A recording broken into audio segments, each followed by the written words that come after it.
بسم اللہ الرحمن الرحیم۔ وضو کی برکات۔ ایک چینی ڈاکٹر ایک دن مسجد میں گیا۔ اس نے دیکھا کہ ایک مسلمان منہ ہاتھ دھو رہا ہے۔ وہ مسلمان کے پاس گیا اور پوچھا کہ جس طریقے سے آپ منہ ہاتھ دھو رہے تھے یہ طریقہ آپ کو کس نے سکھایا ہے؟ مسلمان نے جواب دیا، ہم اس طرح منہ ہاتھ دھونے کو وضو کہتے ہیں اور یہ طریقہ ہمارے نبی صلی اللہ علیہ وآلہ وسلم نے ہم کو سکھایا ہے۔ ہم دن میں 5 بار وضو کرتے ہیں۔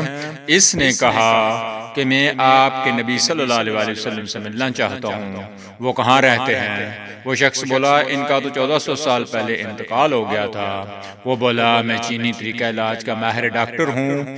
ہم جانتے ہیں قدرت نے انسان کے جسم میں کھال کے نیچے 66 مقامات پر ایک خاص قسم کے سوئچ نصب کیے ہیں۔ چینی طریقہ علاج میں ان 66 مقامات پر ایک خاص طریقے سے مساج کیا جاتا ہے جس سے 50 سے زیادہ بیماریوں کا مؤثر علاج ہوتا ہے۔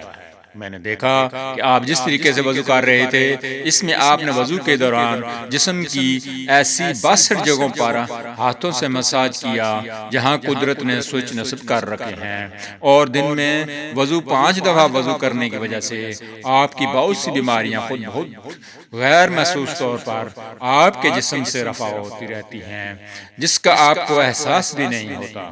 میرا خیال تھا کہ جس شخص نے آپ کو وضو کا یہ طریقہ سکھایا وہ یقیناً انسانیت کا درد دل میں رکھنے والا اور ایک عظیم محقق اور علم طب کا ماہر ہوگا۔